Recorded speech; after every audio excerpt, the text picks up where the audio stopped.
चलिए, तो सुबह की क्लास में हम लोग चर्चा कर रहे थे अबाउट मैट्रिसेस। अब देखिए, मैट्रिसेस भी अंदर जो मेन पोर्शन था वो मैंने कवर करवा दिया। अभी किसी बच्चे ने बात की थी about system of simultaneous equations. अच्छा, कल मतलब लास्ट क्लास में मॉर्निंग में अगेन नेटवर्क इश्यू की वजह से वो क्लास ऑटोमेटिकली बंद हो गई थी। तो मुझे ये कंफर्म नहीं है कि कहां तक आप लोगों ने पढ़ा था। मेरे ख्याल से जब मैंने इक्वेशंस लिखी थी उसके बाद से आपने कुछ नहीं पढ़ा होगा। इक्वेशंस लिखे थे वो देख पाए आप? क्लास अचानक से खुद से बंद हो गई थी किसी नेटवर्क इश्यू के कारण से।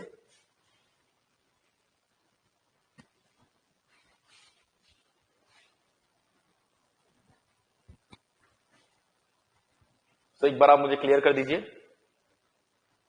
कि इक्वेशंस लिखी थी, सिर्फ उतना ही देख पाए? तो मुझे फ्रॉम द इक्वेशन वापस बताना पड़ेगा सब कुछ।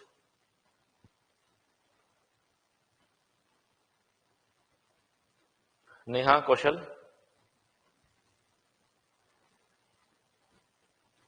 कहां तक मॉर्निंग में क्लास हो पाई थी?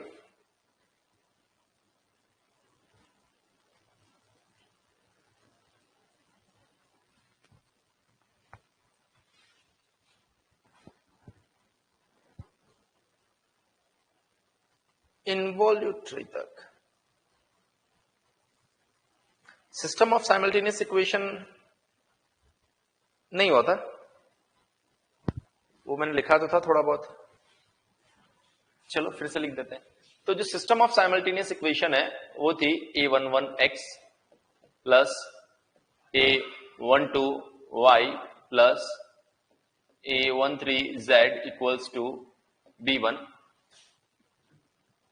यहां पर आएगा a21x plus a22y plus a23z equals to b2,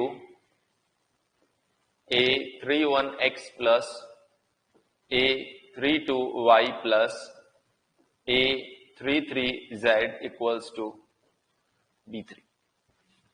ये हमारे पास में तीन इक्वेशन मैंने कंसीडर की थी और इन इक्वेशन को मैट्रिसेस की फॉर्म में मैंने लिखा था। मैंने कहा था सबसे पहले आएगी एक कोफिशिएंट मैट्रिक्स ए, और एक कोफिशिएंट मैट्रिक्स ए लिखी जाएगी a11, a12, a13, 21, 22, 23, 31, 32, 33। ये हमारे पास में कोफिशिएंट मैट्रिक्स आ रही है। उसके बाद में हमने लिखा था एक variable vector capital x.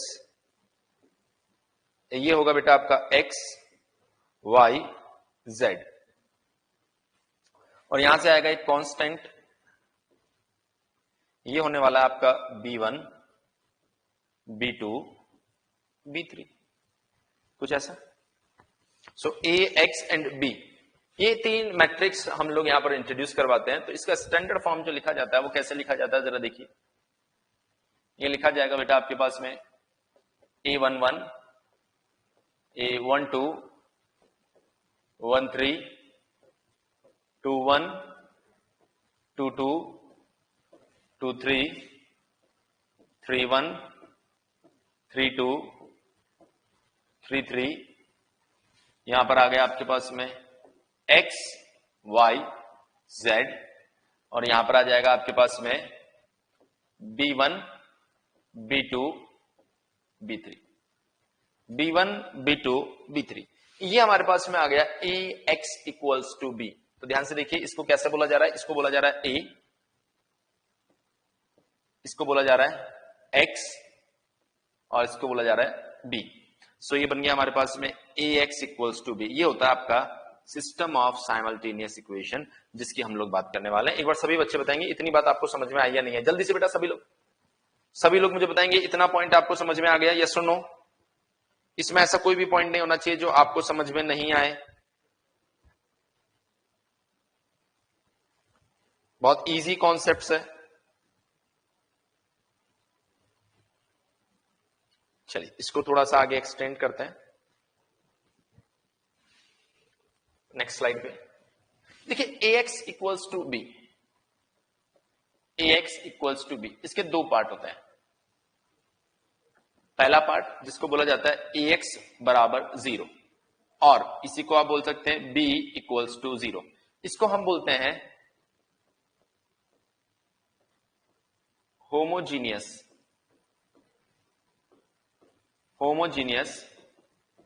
System. इसको देखिए, अगर यहां पर हम बोलते हैं ax नॉट इक्वल्स टू 0 मतलब ax इक्वल्स टू b, इसको बोलते हैं non homogeneous system. Non homogeneous system, तो ये होमोजीनियस सिस्टम हुआ और ये नॉन होमोजीनियस सिस्टम हुआ। होमोजीनियस सिस्टम मतलब b बराबर 0, मतलब 0 0 0 इक्वल्स टू में 0 होना चाहिए। अगर इक्वल्स टू में 0 तो वो होमोजीनियस है। जब भी कोई इक्वेशन इक्वल्स टू में 0 होती है बेटा, उसका हमेशा एक सॉल्यूशन आपको देखने को मिलेगा, और जिसका सॉल्यूशन होता है उसे बोलते हैं कंसिस्टेंट सिस्टम। जिसका सॉल्यूशन होता है उसे क्या बोलते हैं बेटा? Consistent system. ये कंसिस्टेंट सिस्टम मतलब हमेशा इसका एक सॉल्यूशन होगा। कैसे होगा?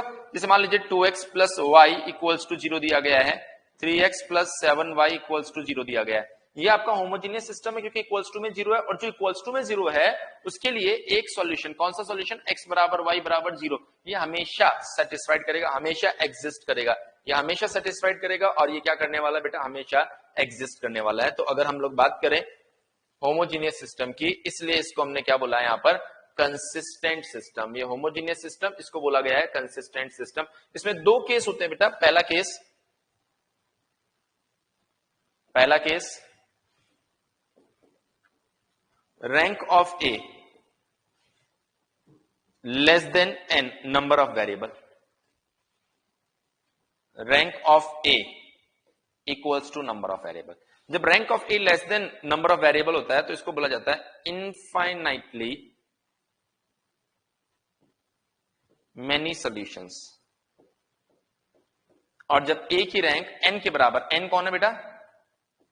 नंबर ऑफ वेरिएबल्स, तो हम बोलते हैं यहां पर मिलेगा यूनिक सॉल्यूशन। और ये जो यूनिक सॉल्यूशन होता है ये होता है बेटा x बराबर y बराबर z बराबर 0। सो जो पॉइंट जिसको नोट करने की जरूरत है, जिसको ऑब्जर्व करने की जरूरत है, वो ये है कि सर यहां बोला गया x बराबर y बराबर z बराबर 0। यहां पर इनफाइनाइटली मैनी सॉल्यूशन है, मतलब दोनों जगह पर हमें सॉल्यूशन दिखाई दे रहा है। जो नोट करने वाला पॉइंट है वो क्या है बेटा? दोनों जगह पर सॉल्यूशन दिखाई दे रहा है, और दोनों जगह पर अगर सॉल्यूशन दिखाई दे रहा है तो इसका सीधा सा मतलब बेटा इतना सा है कि इस सिस्टम का हमेशा एक सॉल्यूशन होगा। इस सिस्टम का हमेशा एक सॉल्यूशन होगा, और इस सिस्टम का अगर हमेशा एक सॉल्यूशन होगा तो इसको बोला गया कंसिस्टेंट सिस्टम। क्या बोला गया इसे? Consistent system. आई होप आप सभी को यह पॉइंट समझ में आ गया होगा। एक बार जल्दी से सभी लोग बोलेंगे यस और नो। एक बार बेटा सभी लोग जल्दी से बताएंगे यस और नो।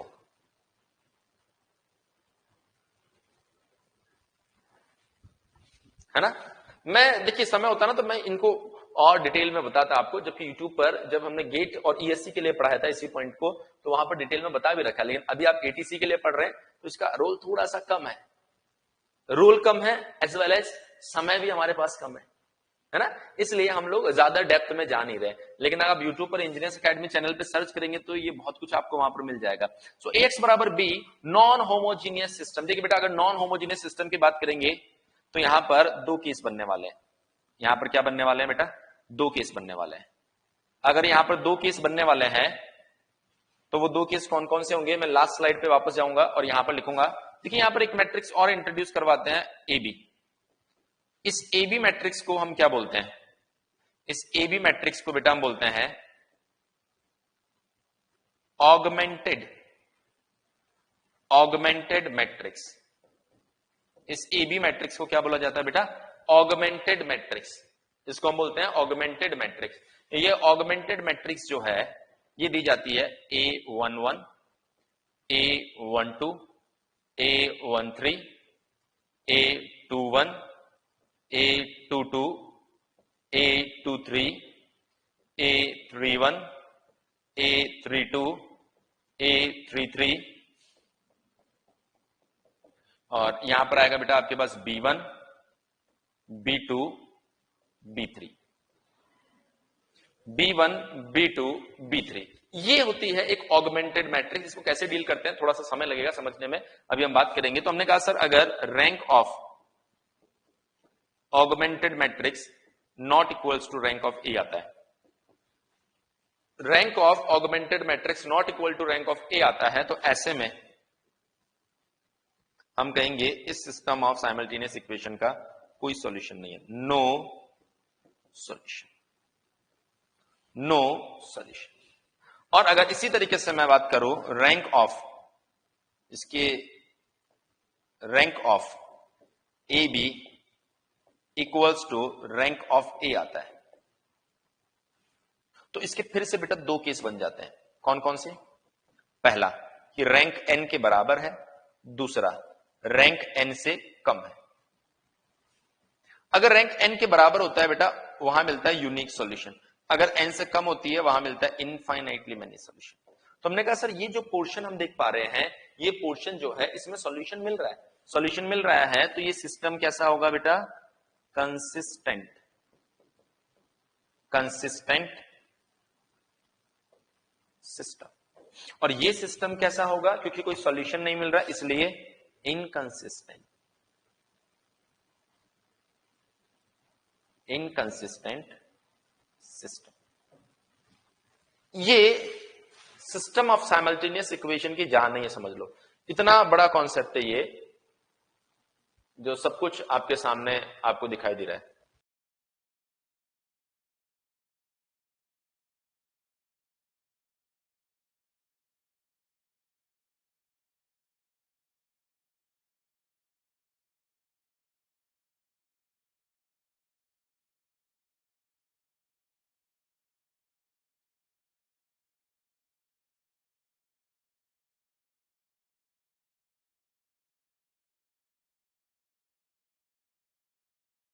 एक बार सभी बच्चे बताएंगे कि ये बात आपको समझ में आई या नहीं है।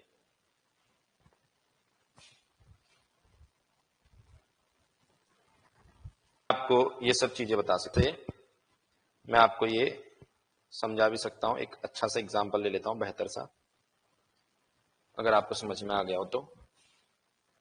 नोट हो गया? एक बार डन लिख के भेजिए, फिर एक एग्जांपल करवा देता हूं इस पे।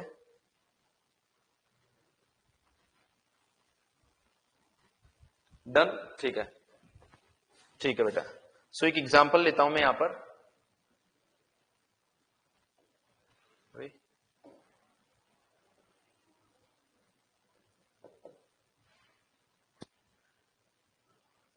x minus 2y plus z equals to 0, x plus y minus z equals to 0, 3x plus 6y minus 5z equals to 0।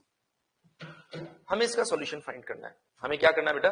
इसका सॉल्यूशन फाइंड करना है। एक बार सभी बच्चे बताएंगे, सभी बच्चे बताएंगे बेटा इतनी बात समझ में आई कि नहीं है?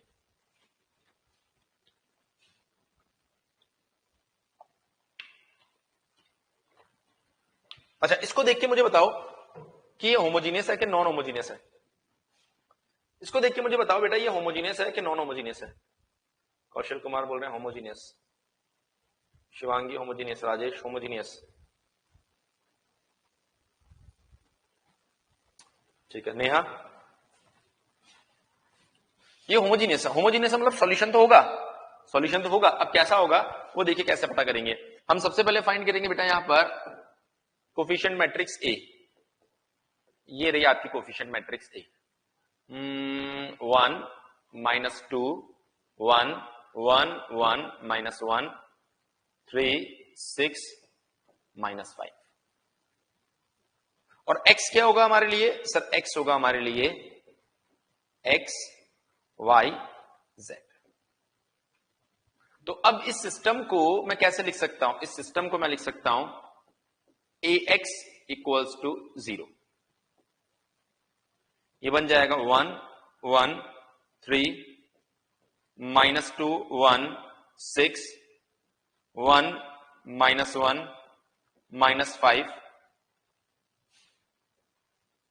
ये बन गया हमारे पास में x y z, और ये हो गया हमारे पास में इक्वल्स टू में 0। ये क्या हो गया हमारे पास में इक्वल्स टू में 0। ठीक है, इतनी बात। अब अगर इतनी बात हो गई है तो अब हम क्या करेंगे बेटा, इसकी रैंक फाइंड करेंगे। तो रैंक फाइंड करने के लिए यहां 1 है, यहां पर 3 है, तो आप एक ऑपरेशन लगाएंगे, R3 is replaced by R3 minus 3R1।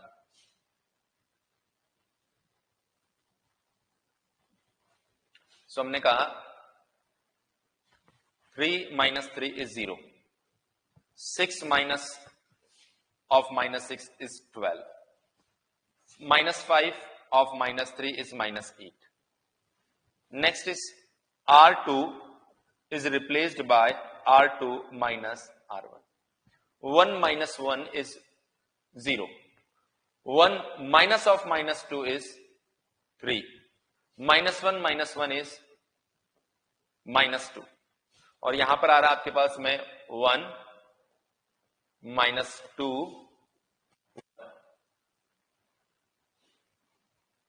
ये आ रहा हमारे पास में x y z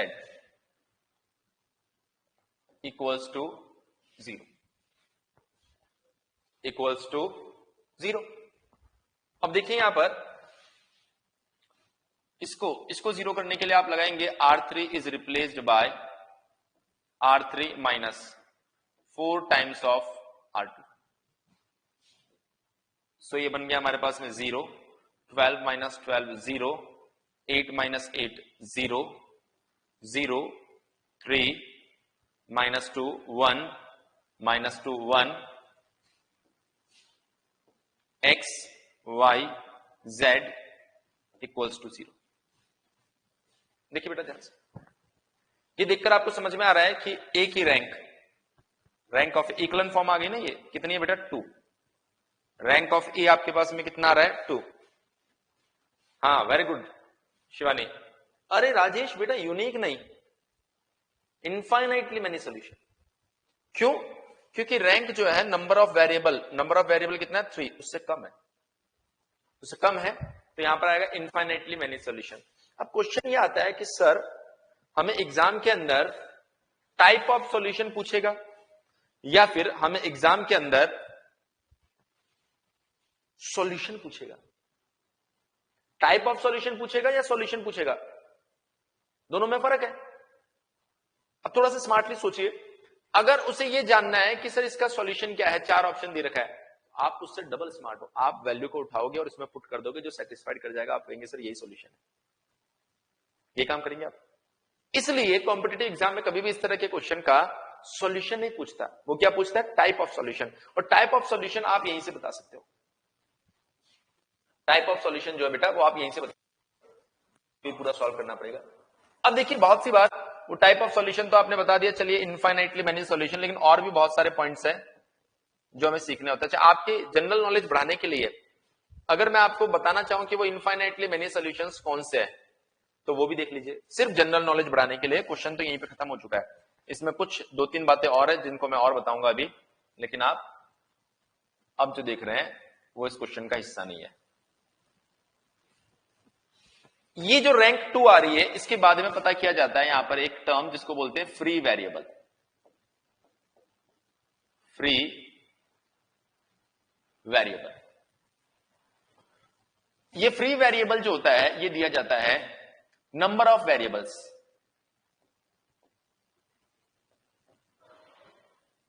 minus rank of matrix. Number of variable minus rank of matrix. ये जो फ्री वेरिएबल है बेटा, ये जो फ्री वेरिएबल आप देख रहे हैं, इसी को बोलते हैं नंबर ऑफ इंडिपेंडेंट वेरिएबल। इसी को हम बोलते हैं नलिटी।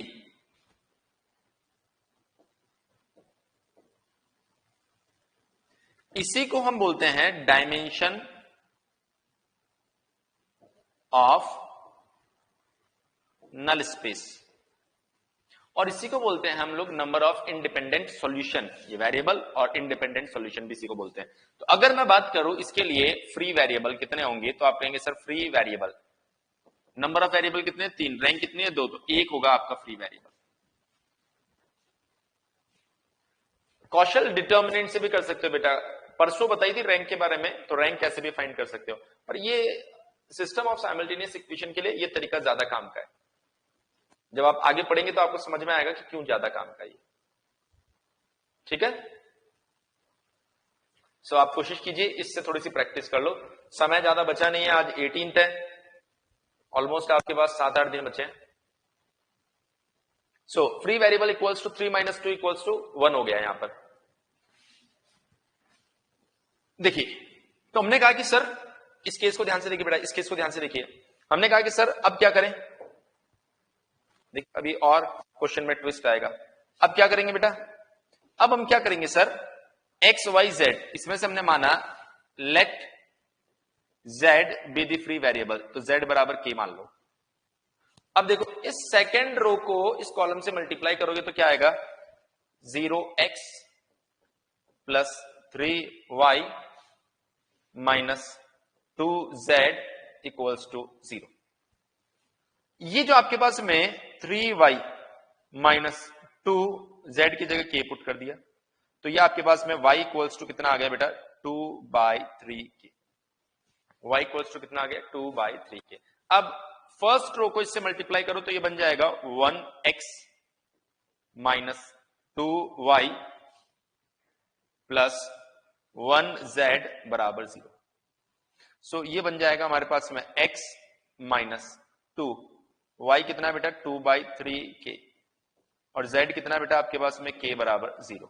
तो x equals to minus 4/3k plus 1k, तो ये आ गया माइनस 1/4k, तो ओवरऑल ये आ जाएगा k/4। ये कितना आ गया बेटा, k/4। तो जब आप इस xyz को, जब आप इस xyz को एक साथ लिखेंगे, कैसे लिखेंगे, x y z,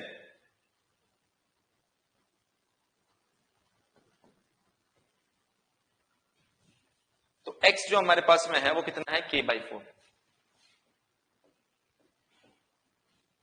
y जो हमारे पास में है वो है 2k/3।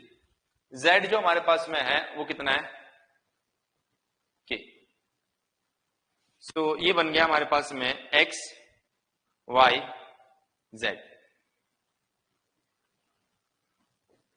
k हमने कॉमन लिया, 1/4, 2/3, 1।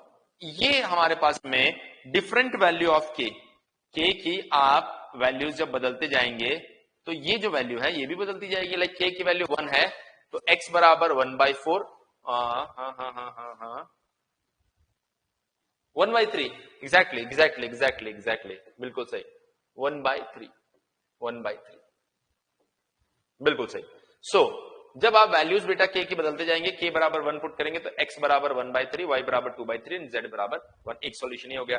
k की वैल्यू 2 पुट कर दीजिए, 2.5 पुट कर दीजिए, और जो भी वैल्यू आप पुट करना चाहो, यहां से नंबर ऑफ सॉल्यूशंस आपको देखने को मिलेंगे, और इन्हीं सॉल्यूशंस को बोलते हैं इनफाइनाइटली मेनी सॉल्यूशंस। और ये जो आप देख पा रहे हैं ये बता रहा है आपको nullity, dimension of null space, number of independent variables, number of independent solutions, number of free variables.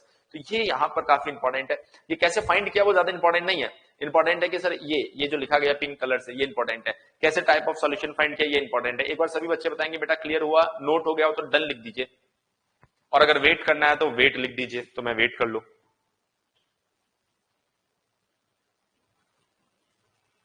एक और एग्जांपल बता दूं बढ़िया सा,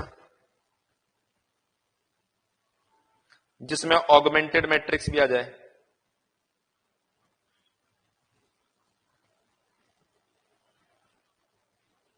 ताकि ऑगमेंटेड मैट्रिक्स का फंडा भी क्लियर हो जाए थोड़ा सा। तो देखिए x प्लस, देखिए बेटा यहां पर अगर आप ध्यान से देखेंगे, यहां पर इक्वल्स टू में 0 नहीं है, और जब इक्वल्स टू में 0 नहीं होता है तो ऐसे कंडीशन में उसे आप होमोजीनियस नहीं नॉन होमोजीनियस बोलते हैं, और वहां पर आपको एक ऑगमेंटेड मैट्रिक्स की जरूरत पड़ती है। अगर ऑगमेंटेड मैट्रिक्स की जरूरत पड़ेगी तो उसे कैसे सॉल्व किया जाएगा वो मैं आपको यहां पर बताने वाला हूं। जल्दी से बोर्ड के ऊपर फोकस करेंगे। सबसे पहले यहां पर लिखी जाएगी बेटा ऑगमेंटेड मैट्रिक्स। सो और ऑगमेंटेड मैट्रिक्स ए बी, जिसको हम लिखने वाले हैं कुछ इस फॉर्म में 1 1 1 4 1 2 3 6 2 3 4 10। ये है हमारी ऑगमेंटेड मैट्रिक्स। ये है हमारी ऑगमेंटेड मैट्रिक्स। देखिए अगर ये हमारी ऑगमेंटेड मैट्रिक्स है, ये अगर हमारी ऑगमेंटेड मैट्रिक्स है तो ये ए आपको दिखाई दे रहा है, ये बी आपको दिखाई दे रहा है, ये ए है और ये आपके पास में बी है। अगर मैं यहां पर बात करूं कि कैसे हम सॉल्यूशन फाइंड करेंगे, टाइप ऑफ सॉल्यूशन फाइंड करेंगे, तो सबसे पहले हमें इसकी रैंक पता करनी पड़ेगी। तो आपने ऑपरेशन क्या लगाया होगा, आपने ऑपरेशन लगाया होगा R3 is replaced by R3 minus twice of R1, R3 minus twice of R1. Similarly, R2 is replaced by R2 minus R1. तो ऐसे में जो मैट्रिक्स बेटा आपके पास में आएगा वो कैसा होगा जरा देखिए। 2 minus 2 is 0. 2 minus 2 is 0. 3 minus 2 is 1. 4 minus 2 is 2. 10 minus 8 is 2.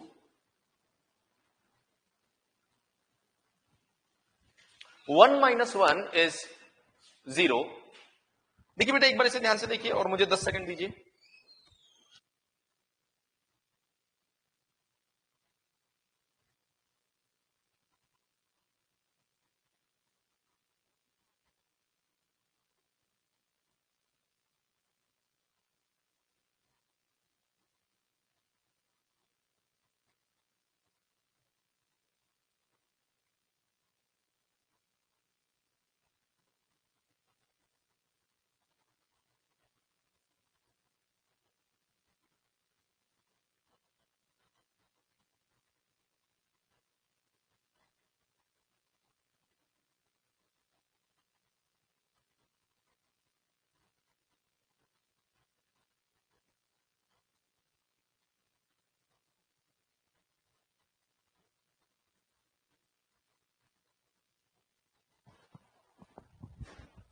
चलिए देखिए बेटा, सो ये 0 आ गया।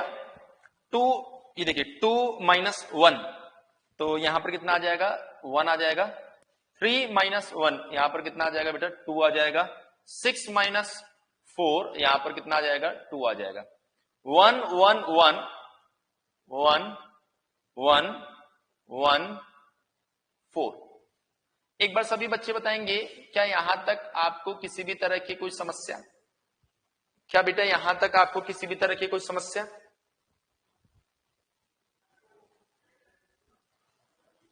नहीं, परफेक्ट। सो अब हमने एक ऑपरेशन लगाया R3 is replaced by R3। मैं देख पा रहा हूं कुछ बच्चे जवाब दे चुके हैं R3 माइनस R2, लेकिन फिर भी मैं कंप्लीट करता हूं 0 0 0 एंड 0 0 1 2 2 1 1 1 4। क्लियर है बेटा? सो अब अगर आप ध्यान से देखें तो मैट्रिक्स ए कौन सी है सर? ये है हमारा मैट्रिक्स ए,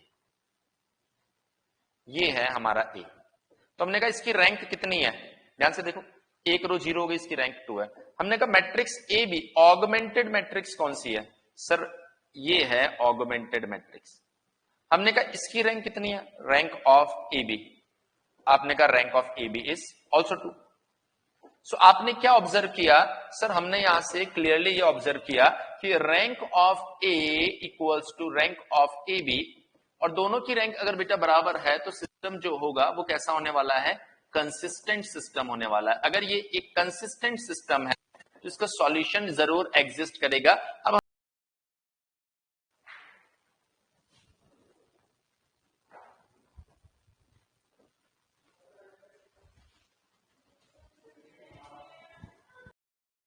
1 1 4 6 1 4 लैम्डा 6 20 म्यू। देखिए ऑगमेंटेड मैट्रिक्स आपने ऐसी बनाई होगी, मुझे एक सेकंड दो बस।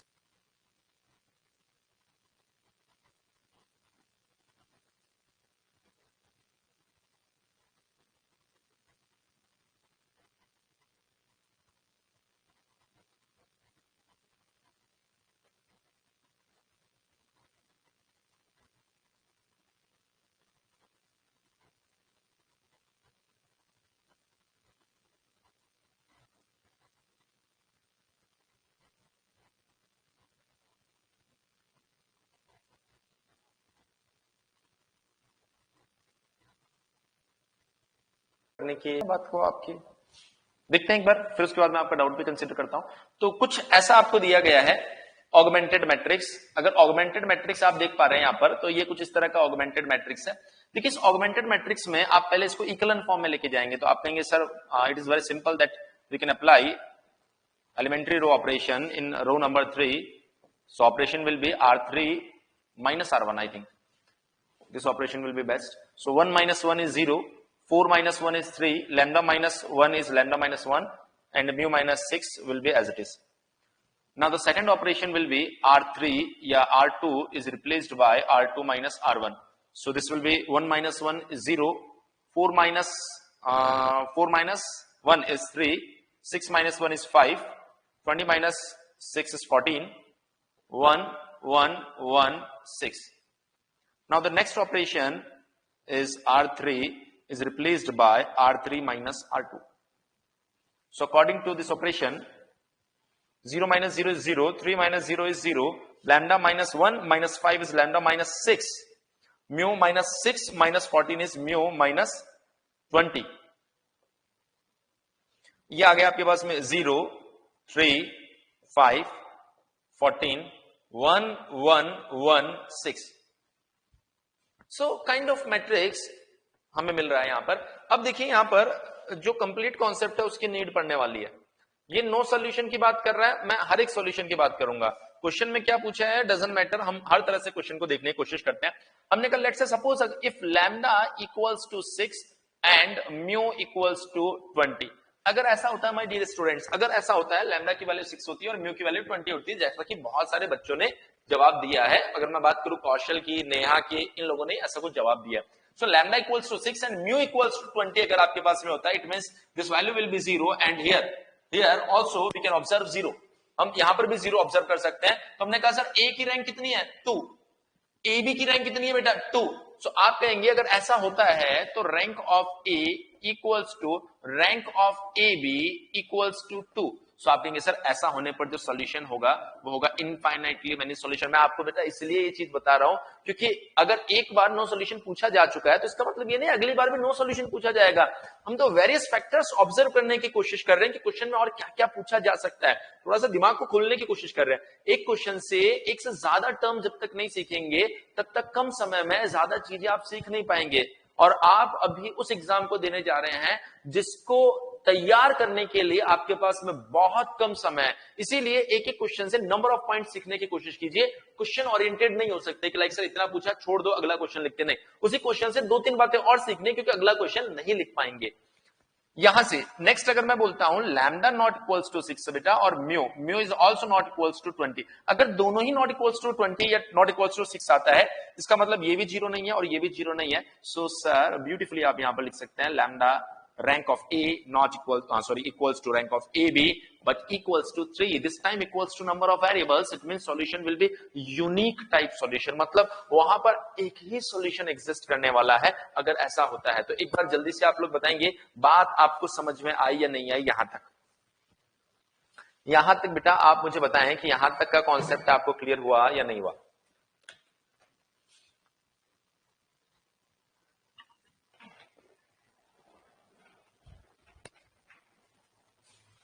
Very good, excellent.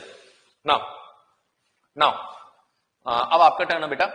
If lambda not equals to 6 but mu equals to 20, बताएं सॉल्यूशन कैसा होगा। सॉल्यूशन कैसा होगा बताएं बेटा, सॉल्यूशन कैसा होगा आपको बताना है इस बार। No solution, inconsistent. ये देखिए कुल मिला के कौशल, राजेश, नहीं राजेश नहीं, सिर्फ कौशल मेरे जाल में फंसा है, राजेश नहीं फंसा, शिवानी भी बच गई। हाँ नेहा, नेहा भी बच गई। चलो देखो देखो बेटा ध्यान से, अगर ये नंबर 0 नहीं है तो ए की रैंक तो 3 हो गई ना। अरे भैया देखो ध्यान से देखो, ए की रैंक तो 3 हो गई ना। सर अगर ये 0 है भी तो भी लास्ट रो पूरी 0 थोड़े, 0 0 नॉट 0 0, इसका मतलब ए बी में भी एक भी रो 0 नहीं है। सो रैंक विल बी 3। अगर रैंक आपके पास में 3 होने वाली तो अगेन वंस अगेन आप कहेंगे सर सॉल्यूशन जो होगा वो यूनिक सॉल्यूशन होने वाला है। जो सॉल्यूशन होगा बेटा वो यूनिक सॉल्यूशन होने वाला है। बताएं समझ में आया कि नहीं आया?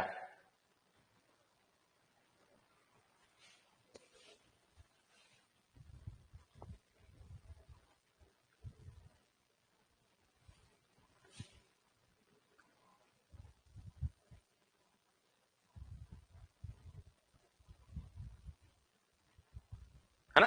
सो now the last option will be lambda equals to 6 and mu not equals to 20। Lambda equals to 6 and mu not equals to 20। देखिए जरा ध्यान से, अगर लैम्डा इक्वल्स टू 6 है और mu not equals to 20 means ये वैल्यू आपके पास 0 हो गई। If A33 term equals to 0, it means rank of matrix A equals to 2.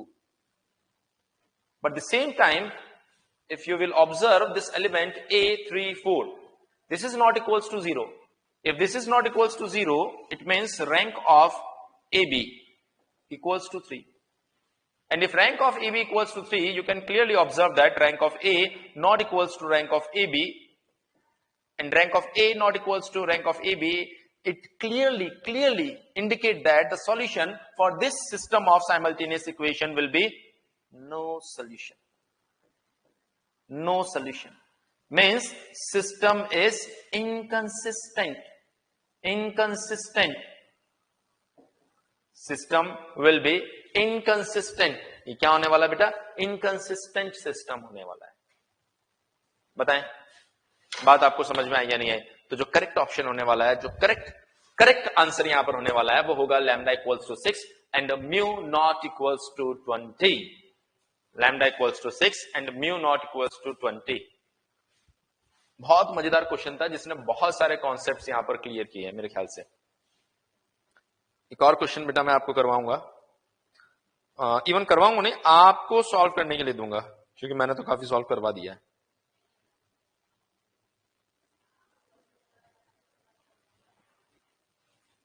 है ना, मैंने काफी सॉल्व करवा दिया। Now it's your turn.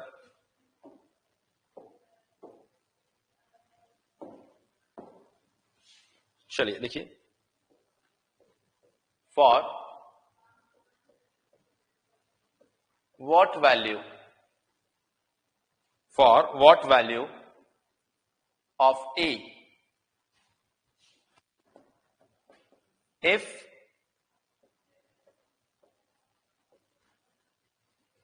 any of the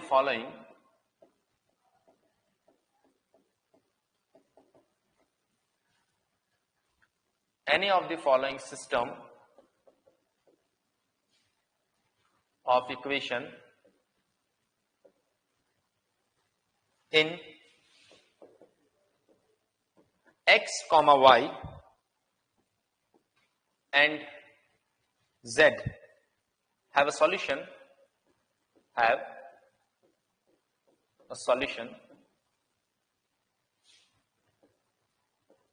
2x plus 3y equals to 4, x plus y equals to z plus z equals to 4, x plus 2y minus z equals to a.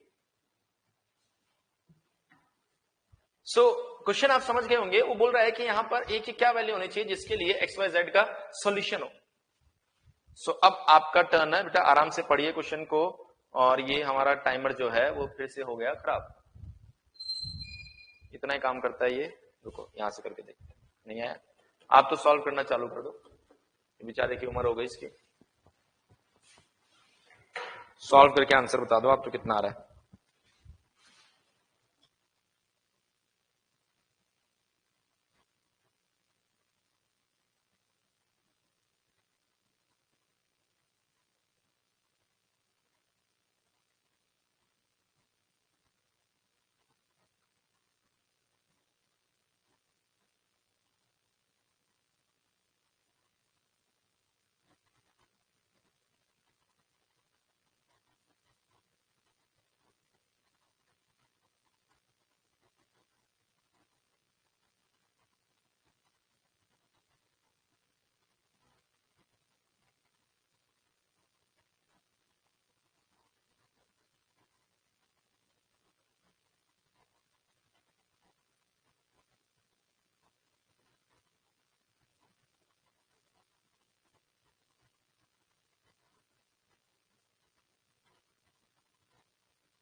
A equals to 0 मिल रहा है काफी लोगों को। Okay, कौशल को 2 मिल रहा है। चलिए देखिए बेटा, अगर हम लोग यहां पर इस क्वेश्चन को ध्यान से देखें सो इसके अंदर सबसे पहले तो ऑगमेंटेड मैट्रिक्स आपको लिखना पड़ेगा A B. So augmented matrix is 2 3 0 4 1 1 1 4 1 2 -1 ए। ये हमारे पास में ऑगमेंटेड मैट्रिक्स आ रहा है। अगर ये ऑगमेंटेड मैट्रिक्स आ रहा है तो सबसे पहले आप इसे इक्वलन फॉर्म में कन्वर्ट करेंगे। सो अगर बेटा मुझे इसे इक्वलन फॉर्म में कन्वर्ट करना है तो मैं सबसे पहला काम यहां पर ये करूंगा, रो 1 एंड रो 2 को इंटरचेंज कर देता हूं। रो 2 एंड रो 1 को इंटरचेंज कर दो। जैसे इंटरचेंज किया जाएगा ये कैसा दिखाई देगा, it will be like 1 1 1 4, second row will be 2 3 0 4, third row will be 1 2 -1 A. Now we will apply second operation, which is R3 is replaced by R3 minus R1. Similarly, R2 is replaced by R2 minus 2R1.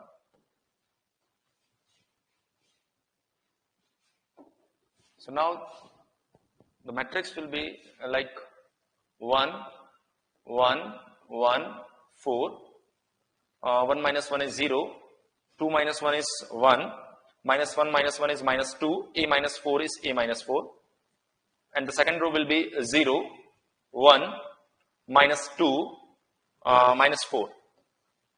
Now the next operation will be R3 is replaced by R3 minus R2, so 0 0 0 a. and the second row will be 0 1 -2 -4 1 1 1 4. So overall हम देख सकते हैं कि यहां पर rank of matrix A जो है वो 2 आ रही है. सॉल्यूशन के लिए रैंक ऑफ ए बी भी इसके बराबर होना चाहिए. किसके लिए? For solution, for consistency. A B की रैंक अगर 2 हो, इसके लिए लास्ट रो 0 नीचे, लास्ट रो 0 नीचे, मतलब ए बराबर क्या होना चाहिए? 0 होना चाहिए. देखिए बेटा, बात समझ में या नहीं है? आप सभी लोग बताएंगे, क्वेश्चन जो है वो आपको क्लियर हुआ या नहीं हुआ?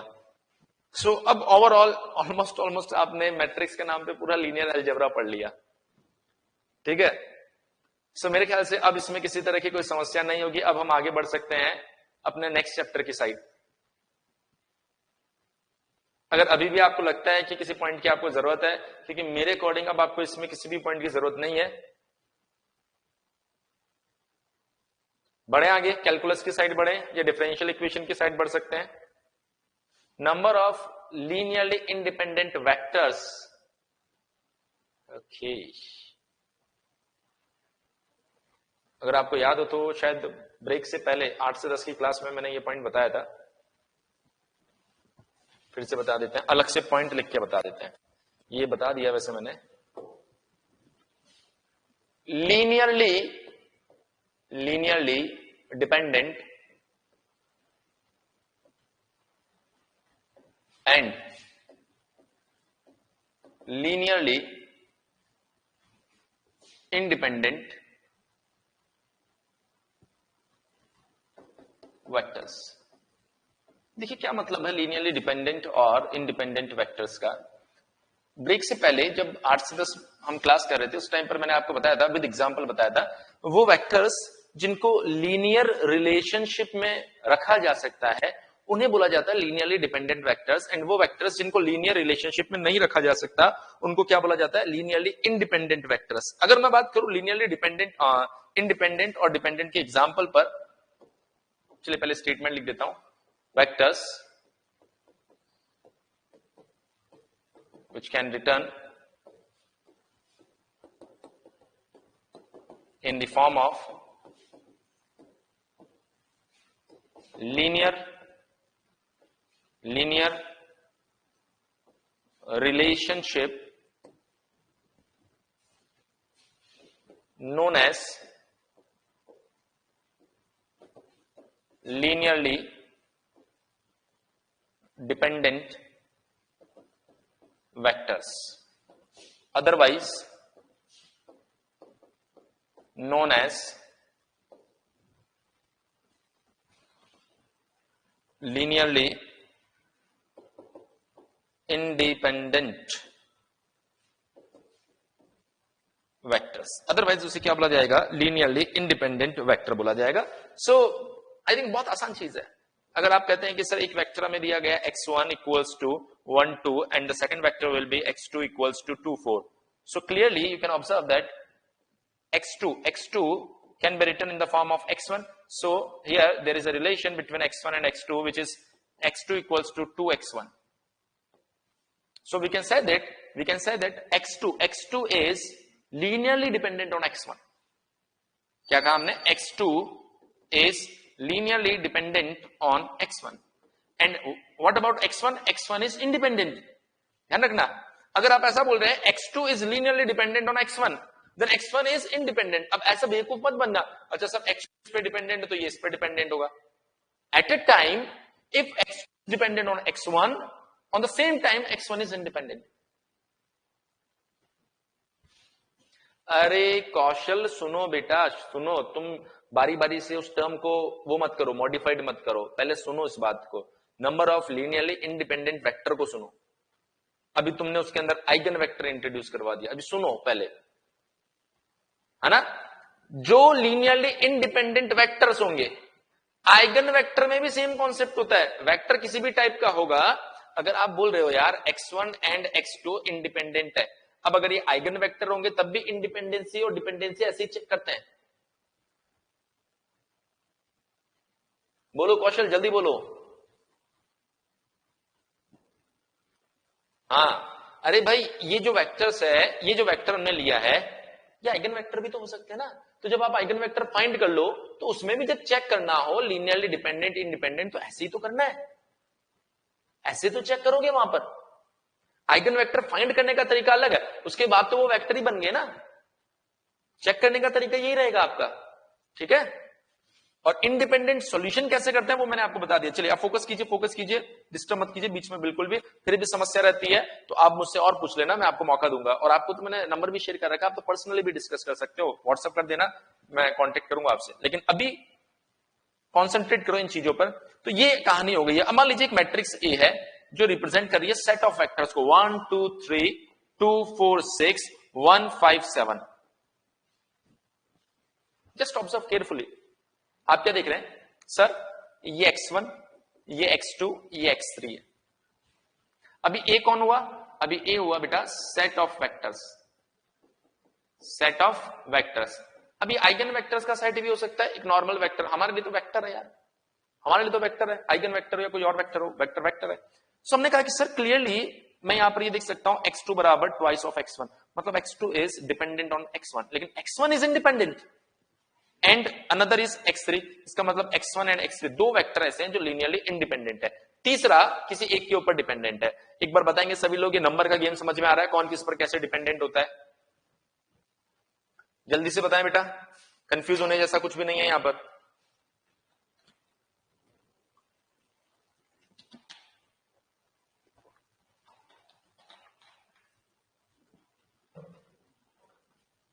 ओके चलिए आगे फोकस करते हैं। सो पॉइंट इज कि सर ये जो बात आपने बताई है ये बात हमें समझ में आ गई। अब मैं आपको थोड़ा सा बेवकूफ बनाता हूं, थोड़ा सा बेवकूफ बनाऊंगा, और मुझे पता है कि आप बनेंगे क्योंकि मैं समझ पा रहा हूं आप कहां तक सोच पा रहे हैं।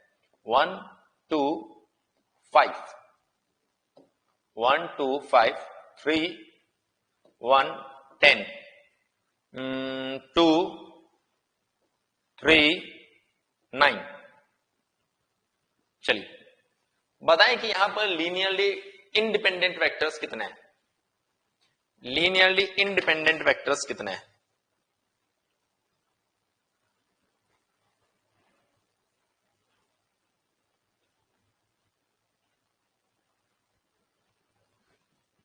लीनियरली इंडिपेंडेंट वेक्टर्स यहां पर कितने हैं? सोच समझकर जवाब देंगे सभी लोग, जल्दबाजी कोई नहीं करेंगे, किसी भी तरह से आप जल्दबाजी ना करें।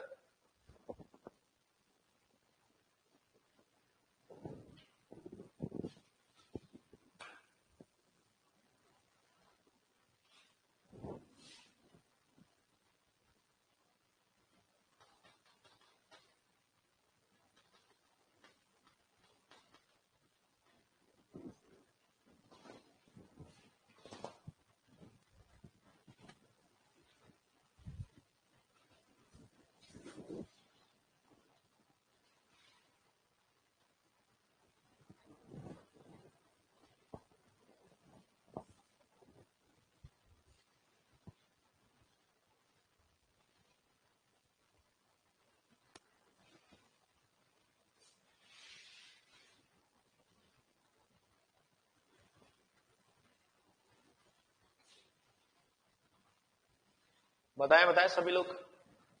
दो, कौशल, कौशल बोल रहे हैं कि सर दो लीनियरली इंडिपेंडेंट वेक्टर्स यहां पर हमें दिखाई दे रहे हैं। और कोई?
3 3 3 3 3।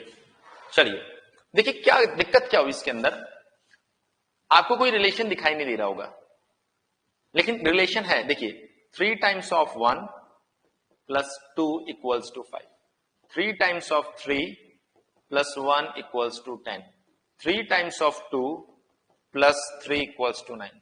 लेकिन इसका मतलब ये हुआ sir 3 times of x1 plus x2 equals to x3, लेकिन ये रिलेशन हिडन है, दिखाई नहीं दे रहा।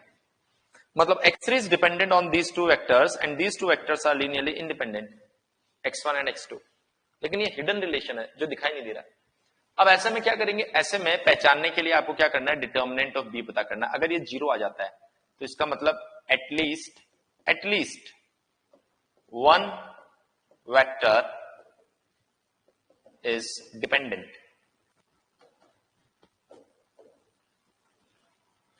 कम से कम एक वेक्टर डिपेंडेंट है, not equals to 0, all vectors are linearly independent, all vectors are। तो ये सबसे बेस्ट तरीका होता है सेट ऑफ वेक्टर्स को चेक करने के लिए। बोले बेटा बात समझ में आई या नहीं आई? सो अभी कौशल, ये कोई नॉर्मल वेक्टर हो या आइगन वेक्टर हो, चेक करने का तरीका यही है।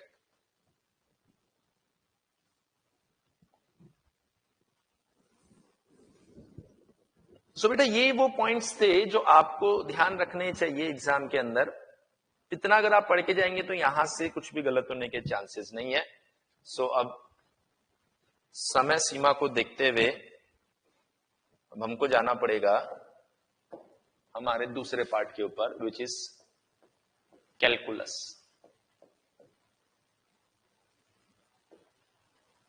कैलकुलस में पहला पार्ट आता है बेटा differential calculus. Differential calculus, differential calculus में हम कौन कौन से पॉइंट्स देखेंगे उस पर चर्चा करेंगे। अगर मैं शुरुआत की बात करूं तो शुरुआत में मैं आपको बताऊंगा सबसे पहले व्हाट इज लिमिट, उसके बाद मैं आपको बताऊंगा व्हाट इज कॉन्टिन्यूटी, उसके बाद में मैं आपको बताऊंगा what is differentiability, and then we will discuss about mean value theorem।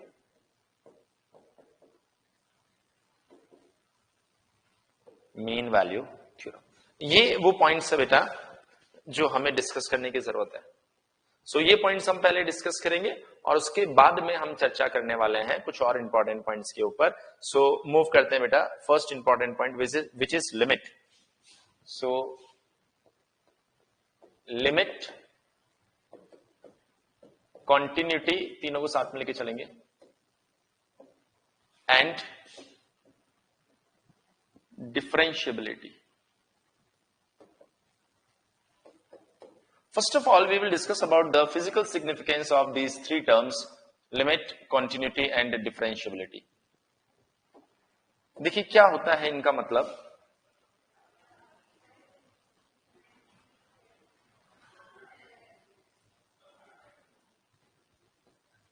मान लीजिए आपके पास में यहां पर दिया गया y, ये दिया गया x और ये आपको दिया गया y इक्वल्स टू fx। ये दिया गया बेटा आपको y इक्वल्स टू fx। अब लिमिट का मतलब क्या होता है? देखिए लिमिट का सीधा सा मतलब ये होता है कि जब आप किसी पॉइंट के ऊपर वैल्यू फाइंड करते हैं उसे आप फंक्शन की वैल्यू डिक्लेयर करते हैं। लेकिन जब आप लिमिट की बात करते हैं तो आप कभी भी x इक्वल्स टू a नहीं लिखते, आप लिखते हैं x tends to a। It represent that whenever we are moving towards the point x equals to a, जब हम x equals to a point की साइड बढ़ते हैं, ऐसे कंडीशन में जो आपका फंक्शन है वो किस वैल्यू की साइड बढ़ रहा है, फंक्शन क्या वैल्यू दे रहा है, doesn't important in this case.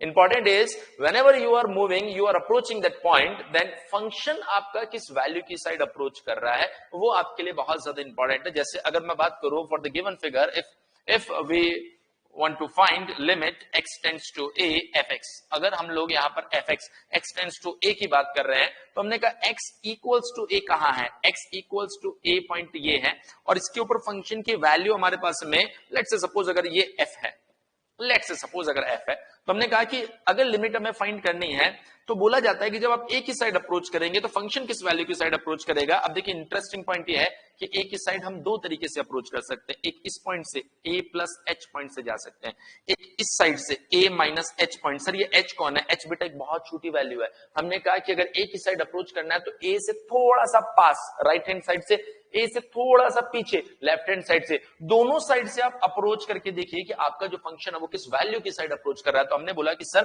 जब मैं a प्लस h पे चला जाऊंगा इट रियली रिप्रेजेंट दैट कि आप राइट हैंड साइड से a पॉइंट की साइड अप्रोच कर रहे हैं, मींस a प्लस h से आप a के पास जाने की कोशिश कर रहे हैं। जब आप a प्लस h से a की साइड जाएंगे तो देखिए माय डियर स्टूडेंट्स यहाँ पर जो फंक्शन है वो किस वैल्यू की साइड जाएगा।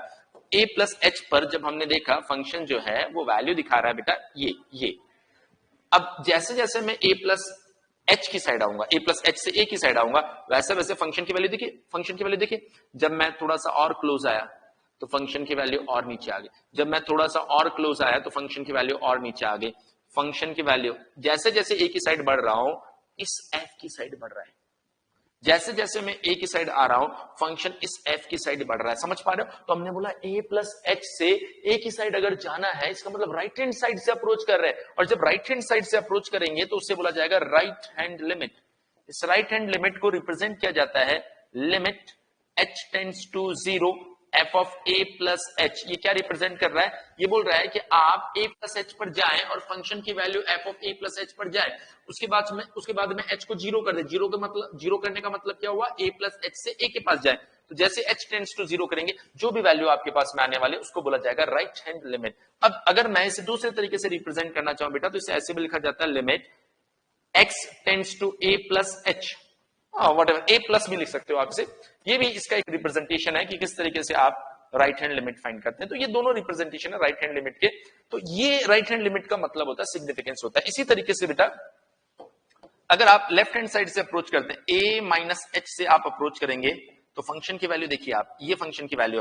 अब जैसे जैसे आप a की साइड जाएंगे फंक्शन की वैल्यू ऊपर बढ़ रही है, फंक्शन की वैल्यू ऊपर बढ़ रही है, मतलब आप जब इधर अप्रोच कर रहे हैं तो फंक्शन इधर अप्रोच कर रहा है। इसे बोलते हैं बेटा left hand limit. So I can write here left hand limit. Left hand limit कैसे रिप्रेजेंट करेंगे, limit h tends to 0 f of a minus h, और इसी को आप लिखेंगे लिमिट x या x tends to a minus fx। ये represent करते हैं बेटा लेफ्ट हैंड लिमिट से। तो हमने कहा कि सर अगर लेफ्ट हैंड साइड से जब मैं अप्रोच कर रहा हूं तो फंक्शन f की साइड जा रहा है, और इसी तरीके से जब मैं राइट हैंड साइड से बेटा अप्रोच कर रहा हूं तब भी फंक्शन f की साइड जा रहा है। इसका मतलब अगर a की साइड अप्रोच किया जाएगा right hand side as well as left hand side, और आपका फंक्शन अगर किसी एक वैल्यू की साइड अप्रोच कर रहा है तो वो जो वैल्यू होगी बेटा उसी को बोला जाएगा limit of that function x tends to a। बात समझ में आई? अगर आप दोनों साइड से अप्रोच करके देख रहे हैं और फंक्शन एक ही वैल्यू की साइड बढ़ रहा है तो ऐसी कंडीशन में आप बोलेंगे कि सर लिमिट एग्जिस्ट करेगी क्योंकि फंक्शन एक ही वैल्यू की साइड बढ़ रहा है। तो यहां पर जो कंक्लूजन है उसे अगर हम अपने गोल्डन वर्ड्स में लिख देते हैं तो क्या बोला जाएगा यहां पर, if right hand limit equals to left hand limit it means limit exist. Limit exist, और यही हो रहा है इसमें। लिमिट एग्जिस्ट का मतलब क्या है, लिमिट एग्जिस्ट का मतलब है फंक्शन दोनों साइड से एक ही वैल्यू की साइड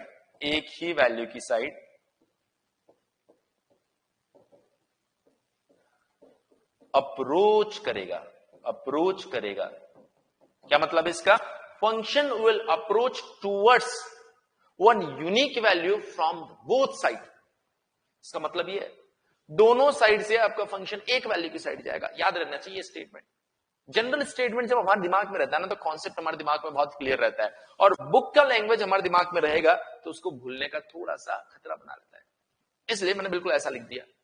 आपको अगर अपनी कॉपी में स्टेटमेंट लिखना है तो स्टेटमेंट क्या बोल रहा है, whenever we are approaching from the both individual side if function moves towards one unique value, it means limit of that function for that point will exist. बात समझ में आई? बोलो यस और नो, यस और नो बेटा। अरे देखिए बहुत सिंपल वर्ड में बताता हूं, a प्लस एच से जाओ और फंक्शन के ऊपर जाके बैठ जाओ और स्लाइड करते हुए a की साइड आ जाओ और देखो सामने ये नंबर दिखाई दे रहा है। a माइनस एच पर जाओ और फंक्शन के साथ साथ आगे बढ़ते जाओ, उस पॉइंट की साइड बढ़ो और देखो a की वैल्यू दिखाई दे रहा है। अगर a की वैल्यू दिखाई दे रही है तो लिमिट एग्जिस्ट करेगी। a की वैल्यू अगर दिखाई दे रही है तो लिमिट एग्जिस्ट करेगी, है ना? चलो ये बात आपको समझ में आ गई कि अभी सिग्निफिकेंस देख रहे बेटा, फाइंड करने का तरीका थोड़ा सा डिफरेंट है।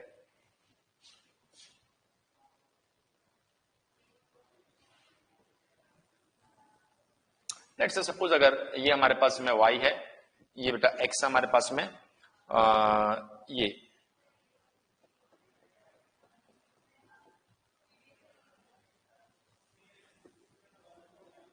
देखिए इसका मतलब क्या है, इस बात का मतलब क्या है, इस बात को समझिए थोड़ा सा। ये x इक्वल्स टू a है, ये है y equals to F X, x equals to a है। अगर आप यहां पर देखेंगे तो x इक्वल्स टू a के ऊपर ये एक पॉइंट है और ये डॉट खाली है यहां पर। इसका क्या मतलब हुआ? कोई भी फंक्शन जो होता है x किसी एक वैल्यू के लिए सिर्फ एक ही वैल्यू देता है। कोई भी फंक्शन जो होगा बेटा x की किसी एक वैल्यू के लिए सिर्फ एक वैल्यू देगा। हमने कहा x बराबर a पर ये फंक्शन की वैल्यू है, तो यहां पर ये पॉइंट एक्सक्लूडेड है, मतलब ये ऐसा है। अगर यहां से मैं x बराबर a की लाइन ड्रॉ करूंगा ना तो ये इसको इंटरसेक्ट नहीं करेगा, यहां पर कोई पॉइंट है ही नहीं। नहीं नहीं नहीं नहीं, डोंट यूज दिस वर्ड, अभी यूज मत करो, अभी हम जानते ही नहीं है, अभी हम नहीं जानते, ये बहुत भारी वर्ड है, इस पर चर्चा होगी, है ना? इतना आसानी से यूज मत करो। इसलिए तो मैं ये टूटे फूटे वर्ड यूज कर रहा हूं कि ये पॉइंट यहां नहीं है, ये ऐसा है वैसा है, बाद में बात करेंगे उसके ऊपर, है ना? इसका मतलब सिर्फ इतना है कि ये पॉइंट यहां पर है, यहां पर नहीं है, एक ही जगह पर हो सकता है, दोनों जगह नहीं हो सकता। x बराबर a पर ये वैल्यू भी आ रही है, ये वैल्यू भी आ रही है, ऐसा नहीं हो सकता। फंक्शन के लिए एक वैल्यू x की एक वैल्यू ऑफ फंक्शन देगा। हाँ ये हो सकता है एक दूसरी वैल्यू भी सेम वैल्यू दे रही है, लेकिन कभी भी ऐसा नहीं होगा कि एक वैल्यू x की एक से ज्यादा फंक्शन की वैल्यू दे रही है, बिल्कुल नहीं। जब आप फंक्शन पढ़ते हैं बचपन में तो ये सब चीजें बताई जाती है, अभी उस पर चर्चा नहीं करेंगे। हमने कहा सर इसकी लिमिट चेक करनी है, आपको क्या फाइंड करना है? आपको फाइंड करना है limit x tends to a F X. हमने कहा सर इसके लिए हमें फाइंड करना पड़ेगा right hand limit. Right hand limit find करने का तरीका, राइट हैंड लिमिट फाइंड करने के लिए सर हमें जाना पड़ेगा a प्लस एच पर, हमें जाना पड़ेगा a प्लस एच पर। तो a प्लस एच पर अगर मैं जाऊंगा तो ये हुआ a प्लस एच।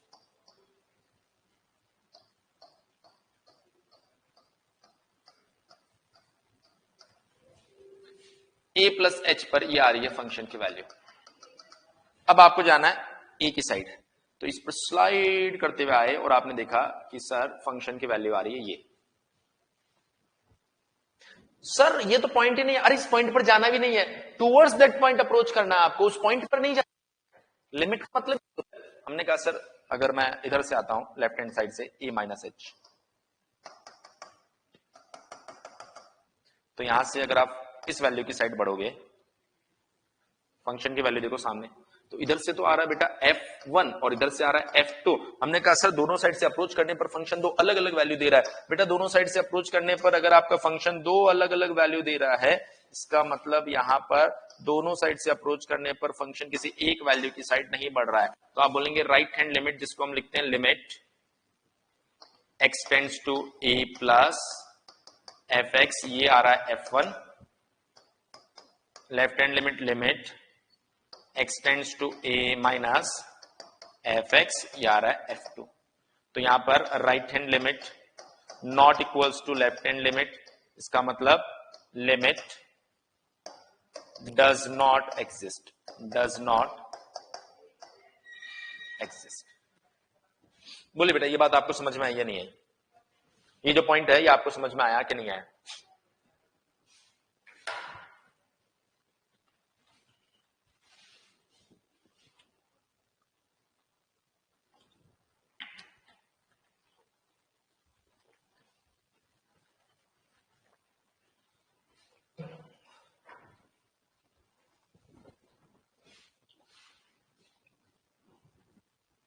परफेक्ट है। एक और केस देता हूं जिसके ऊपर आप लोगों को कमेंट करना है। मान लीजिए कुछ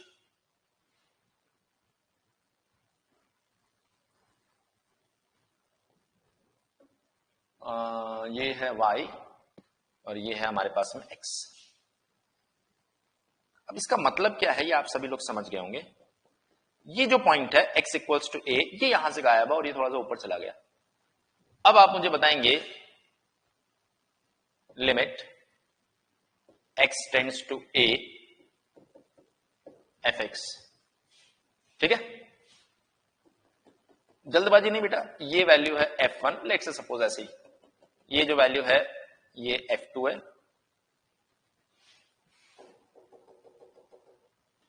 यहां पर अगर हम लोग देखें पैरेलली तो ये वैल्यू आ रही है f2। हमें इसकी लिमिट फाइंड करनी है। अब हम थोड़ा सिस्टम को इस्तेमाल करते हैं, आपको बताना है लिमिट।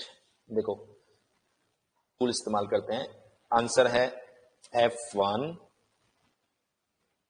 आंसर है f2। आप आराम से सोचिए, आप आराम से सोचिए। आंसर है डज नॉट एग्जिस्ट, अरे आए नहीं, डज नॉट एग्जिस्ट, ये आपके पास में ऑप्शन आ गया और ये मैंने दे दिया आपको समय। वाह, अब देखते हैं आ गया, पोल क्रिएट हो गया होगा आपके सामने, तो फीचर को बराबर इस्तेमाल करना चाहिए।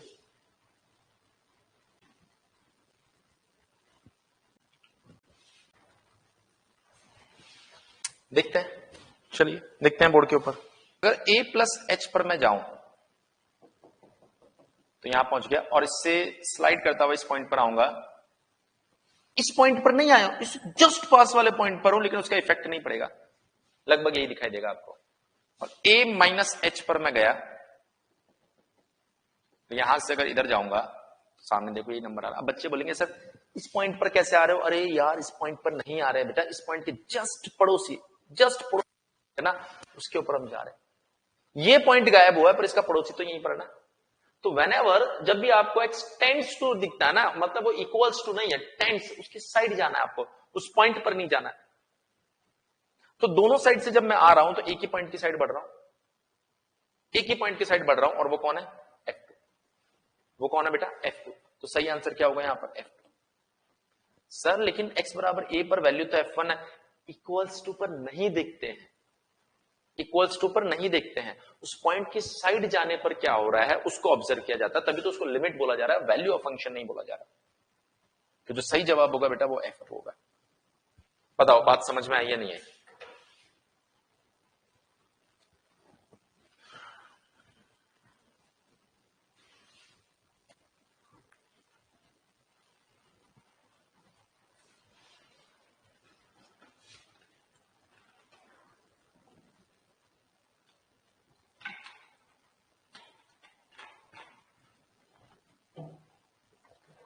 समझ में आ गई कहानी?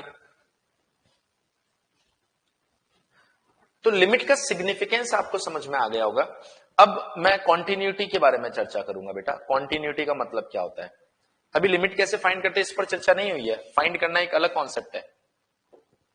सो अब देखिए, अगर राइट हैंड लिमिट इक्वल है लेफ्ट हैंड लिमिट के, और फंक्शन की जो वैल्यू है उस जगह पर वो भी, ये तीनों अगर इक्वल हो जाते हैं, इसका मतलब ये हुआ कि आपका fx कॉन्टिन्यूअस है एट x इक्वल्स टू ए। ध्यान रखना, x इक्वल्स टू ए की गारंटी ले सकते, बाकी पॉइंट्स की नहीं ले सकते। अगर right hand limit equals to left hand limit है तो लिमिट एग्जिस्ट करेगी, लेकिन ये वैल्यू f ऑफ ए के बराबर नहीं है, तो हम कहेंगे सर लिमिट तो एग्जिस्ट कर रही है but fx is discontinuous at x equals to b। अगर right hand limit not equals to left hand limit, जब कर्व दोनों साइड से अप्रोच करने पर किसी एक वैल्यू की साइड ही नहीं बढ़ रहे, तो ऑफ कोर्स डिसकंटिन्यूअस ही रहे होंगे। Is discontinuous at x equals to A. ये तीनों पॉइंट्स क्लियर हुए कि नहीं हुए, जल्दी बोलिए। तीनों पॉइंट्स क्लियर है कॉन्टिन्यूटी के लिए। तो अब अगर मैं कर्व को ध्यान से देखो फ्रॉम द बिगिनिंग, पहला कर्व अगर आप देखेंगे तो देखिए राइट हैंड लिमिट f के बराबर, लेफ्ट हैंड लिमिट f के बराबर, a पर वैल्यू भी f के बराबर, तो आपका फंक्शन जो है वो कॉन्टिन्यूअस भी होना चाहिए। तो आप क्या बोल सकते हो यहाँ पर, गोल्डन स्टेटमेंट, गोल्डन कलर से अगर आप यहां पर देते हो तो आप क्या बोलेंगे, fx is continuous, continuous at x equals to a। अब देखिए ना यहाँ पर कॉन्टिन्यूअस तो दिख रहा है, कहीं से ब्रेक है ही नहीं। फिर हम दूसरे क्वेश्चन पर गए, दूसरे एग्जांपल के ऊपर हमने कहा सर यहाँ पर right hand limit left hand limit के बराबर ही नहीं है, तो यहां पर ऑफकोर्स मैं कहूंगा fx इज डिसकॉन्टिन्यूअस। डिसकॉन्टिन्यूअस मतलब इसमें ब्रेक है, discontinuous at x equals to a। देखिए ना टूटा हुआ बीच में से, सबको दिखाई दे रहा है, सबको दिखाई दे रहा है टूटा हुआ है। पॉइंट क्लियर हुआ कि नहीं हुआ, यस और नो, यस और नो बेटा जल्दी से बताओ, पॉइंट क्लियर हुआ कि नहीं हुआ, वेरी गुड। अब देखिए तीसरा कर्व, तीसरा कर्व ये बोल रहा है राइट हैंड लिमिट, यहां पर क्या है बेटा, right hand limit equals to left hand limit तो है, लेकिन क्या वो फंक्शन की वैल्यू के बराबर है, नहीं, but not equals to F of A. So हम बोलेंगे F X is discontinuous at X equals to A. देखो ना एक्स इक्वल्स टू ए के ऊपर ब्रेक है ना, वो पॉइंट टूट के चला गया, मतलब एक्चुअल में कर्व ऐसा है, ऐसा, लेकिन इसको बनाया ऐसा जाता है, ऐसे खाली बनाया जाता है ऐसे, ताकि पता चले आपको ये पॉइंट खाली है। तो आप समझ सकते हैं तीनों में से सिर्फ एक ही कर्व ऐसा था जो कॉन्टिन्यूअस था और वो दिख भी रहा था, और बाकी दो कर्व ब्रेक थे और वो यहां पर दिख भी रहे कि ब्रेक है। तो मेरे ख्याल से तीनों कर्व, कॉन्टिन्यूटी वाला पॉइंट क्लियर हुआ कि नहीं हुआ, एक बार जल्दी से बता दीजिए। कॉन्टिन्यूटी वाला पॉइंट जो है बेटा वो आपका क्लियर हुआ कि नहीं हुआ, एक बार जल्दी से बता दीजिए आप लोग। क्लियर है? Now the third and last point जिसका सिग्निफिकेंस जानने की जरूरत है, फिर इनको क्लब करेंगे एक साथ, डिफरेंशियबिलिटी। इसको हम क्या करने वाले बेटा, क्लब करने वाले हैं, डिफरेंशियबिलिटी। अगर डिफरेंशियबिलिटी की मैं बात करूं यहां पर, तो डिफरेंशियबिलिटी का मतलब क्या होता है?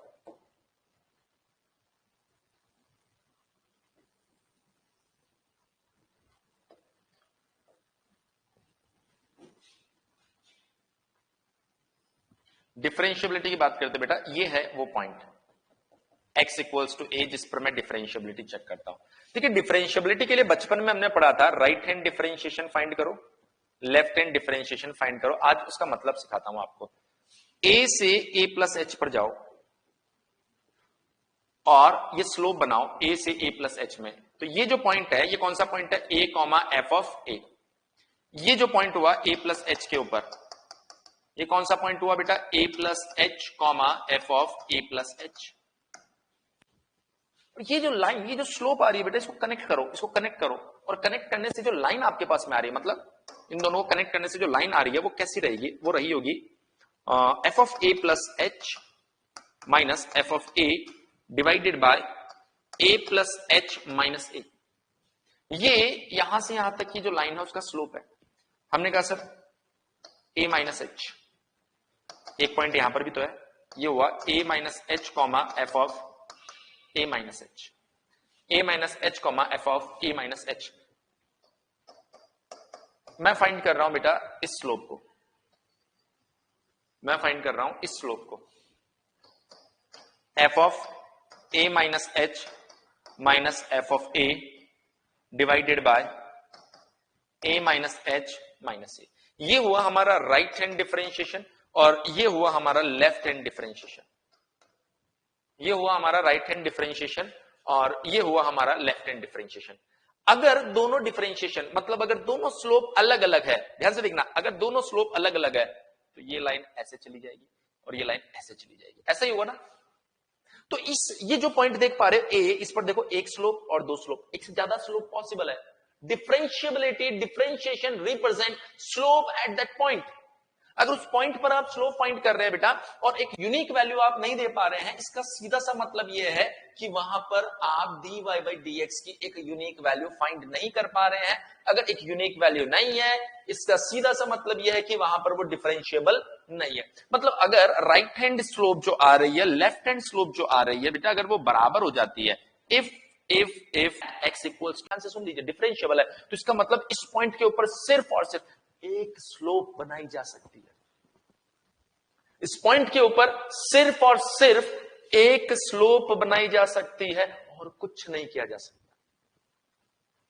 मेरे ख्याल से बोलिए यस और no, number of slope draw की जा सकती है ना, एक ब्रांच एंड लिमिट बिल्कुल आ गया, कहीं और ही चला गया, तो ऐसी कंडीशन में आप क्या बोलेंगे यहां पर, function is discontinuous at that point, discontinuous at that point. अगर डिसकंटिन्यूअस मतलब ब्रेक पर नंबर ऑफ स्लोप पॉसिबल है, इट मींस नॉन डिफरेंशिएबल। इतनी बात समझ में आई, नॉन डिफरेंशिएबल।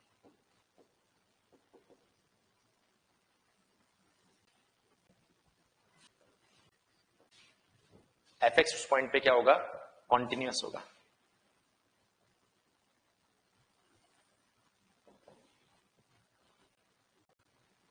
लेकिन तो ये जो भी अभी आपने देखा है ना, उसकी पूरी समरी है। अगर आपको इस तरीके से y बराबर एफ एक्स बोल दिया जाए और आप बात कर रहे हो at x equals to a point के लिए, लिमिट के लिए टेंड्स टू a, कॉन्टिन्यूटी के लिए इक्वल्स टू a, डिफरेंशिएबिलिटी के लिए इक्वल्स टू a। देखिए जरा सिग्निफिकेंस समझ में आ गया होगा, सिग्निफिकेंस आपको समझ में आ गया होगा। सो अब लिमिट कैसे फाइंड करते हैं उसके बारे में थोड़ी सी चर्चा कर लेते हैं। वन मिनट प्लस एच कर दो, x to 0 right hand 0, h to 0, 1 upon 0 plus h। देखिए h टेंड्स टू 0 है तो ये क्या बन गया आपके पास में 1 by h, limit h tends to 0, तो ये आ गया आपके पास में इंफिनिटी। हमने कहा sir left hand limit h tends to 0 equals to left hand limit. बताओ ये बात समझ में आई कि नहीं आई, यस और नो? ये पॉइंट आपको समझ में आया कि नहीं आया? कौशल लिख रहा है डोंट एग्जिस्ट। ये जो पॉइंट मैंने लिखा है ये आपको समझ में आया कि नहीं आया?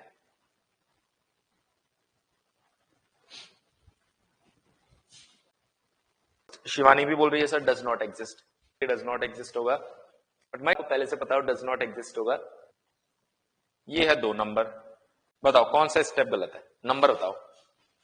ये है 4 नंबर, देखिए आपको 5 नंबर, ये गलत है, बिल्कुल टोटल गलत है ये। परफेक्ट, बहुत बढ़िया, गलत है। क्या गलत है सर इसके अंदर? देखिए आपको ये बारीक पॉइंट पता नहीं होता है कि जब भी आप लिमिट फाइंड करें बेटा, अब जब पुट करेंगे तो ये आएगा माइनस, उसके बाद में आप h की लिमिट पुट करें, सिंप्लीफाई करेंगे तो ये आएगा 1 बाई एच लिमिट। मैं बता रहा हूं 95% स्टूडेंट ये पॉइंट्स ऑब्जर्व ही नहीं करते। लिमिट का रूल होता है पहले आप उसे सिंप्लीफाई करें उसके बाद में h की लिमिट पुट करें, बिना सिंप्लीफाई किए आप h की लिमिट पुट नहीं कर सकते। अगर पुट कर रहे हैं तो आप गलती कर रहे हैं और बहुत सारे केसेस में आंसर आ भी जाता है, लेकिन मैं सभी में आंसर नहीं आएगा। बहुत से क्वेश्चंस में आंसर आ जाता है पर सब में आंसर नहीं आता, इसलिए कभी भी ये गलती ना करें, पहले उसको सिंप्लीफाई करें देन h की लिमिट आपको पुट करनी होती है वहां पर। सो आप कहेंगे sir right hand limit not equals to left hand limit, limit does not exist. Graph paper पर भी दिखा सकते, तो की साइड अप्रोच हाफ पुट कर दीजिए तो y की वैल्यू कितनी आ जाएगी 2, 0.1 कर दीजिए इसकी वैल्यू बहुत बड़ी आ जाएगी। तो ये वैल्यू जो है जैसे जैसे मैं -1 पुट करते y तो प्लस इंफिनिटी की साइड जा रहा है, ये 1 हम बोलते 0 प्लस h, मतलब h की वैल्यू 0.00001, छोटी वैल्यू लो। कारण क्या है? क्योंकि सर जितनी बड़ी वैल्यू आप लेंगे इस फंक्शन के नेचर में बदलने के चांसेस उतने ही ज्यादा होंगे, इसलिए कभी भी इतना दूर नहीं जाते हैं, हम पास में कहीं रहते हैं। लेकिन आपको सिर्फ और सिर्फ इस अप्रोचिंग को दिखाने के लिए मैं इसको x बराबर 1 से लेकर आया, लेकिन एक्चुअल में बहुत नियर नेबरहुड पॉइंट से होता है ना, वहां से अप्रोच किया जाता है एग्जिस्ट, जो कि एक उसको वेरीफाई 1 अपॉन x। जल्दी से बोलिए, एक और एग्जांपल बताऊंगा अभी आप कर्व से देख लीजिए, पर जिसका 1 जी मत करो,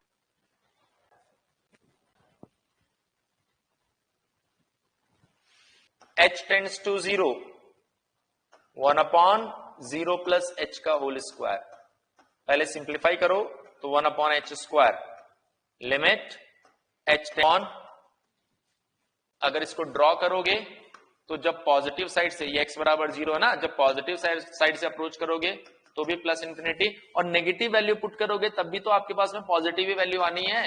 क्यों आनी है? क्योंकि स्क्वायर है। सो पॉजिटिव इंफिनिटी इसकी लिमिट होगी। दोनों साइड से अप्रोच करके देखिए, पॉजिटिव इंफिनिटी, क्लियर है? But be remember always always ये चीज आप ध्यान रखेंगे, ये कर्व इंफिनिटी पे जाके मिल रहा है, मतलब कहीं पर नहीं मिल रहा, तो it is discontinuous at x equals to 0. Limit exist, still it is discontinuous at x equals to 0. Clear है? सो होप मेरे ख्याल से ये जो पॉइंट्स है ये आपको समझ में आए होंगे. सो किसी तरह की कोई समस्या आपके दिमाग में होनी नहीं चाहिए. तो ये जितने भी पॉइंट्स है ये मैंने आपको आज बता दिए हैं. अब कल हम बात करेंगे कैसे लिमिट कैलकुलेट की जाती है. ये जस्ट बेसिक एग्जांपल दिए, कुछ प्रॉपर्टीज, एलोपिटल रूल्स, कुछ स्टैंडर्ड प्रॉपर्टीज और उनकी भी हम चर्चा करेंगे कल की क्लास में. और उसके बाद में हम कॉन्टिन्यूटी और डिफरेंशिएबिलिटी पर भी एक आध एग्जांपल देखेंगे, फिर हम मीन वैल्यू थ्योरम के ऊपर चले जाएंगे. सो मैं उम्मीद कर रहा हूं चीजें आपको समझ में आ रही है. एक बार जल्दी से बता दीजिए, जो भी चीजें हमने पिछले 4 क्लास में पढ़ी है समझ में आई सारी? कोई कंफ्यूजन अगर आपको हो तो आप मुझे पर्सनली व्हाट्सएप कर सकते हैं, कोई दिक्कत नहीं होनी चाहिए. समय कम है आपके पास में, उसको बेहतर तरीके से यूटिलाइज करना है, जितनी ज्यादा चीजें हम कवर कर सके. ठीक है? चलिए, घबराने की बिल्कुल जरूरत नहीं है. जितना समय आपके पास में उतना ही समय सबके पास में है. ऐसा नहीं कि सिर्फ आप ही के पास समय कम है, सबके पास में इतना ही समय है. तो इस समय को जो बेहतर यूटिलाइज कर लेगा वो एग्जाम में बढ़िया करके आएगा. तो टेंशन नहीं लेना, सिर्फ ये सोचना है कि बेहतर कैसे यूटिलाइज करे, ज्यादा से ज्यादा चीजें पढ़कर उन्हें साथ में कैसे लेके जाए. ऐसा नहीं कि ज्यादा से ज्यादा चीजें कवर करे, कवर करोगे भूल जाओगे, साथ में कुछ भी नहीं जाएगा. ठीक है? चलिए, थैंक यू वेरी मच. कल मिलते हैं, कल कंटिन्यू करेंगे.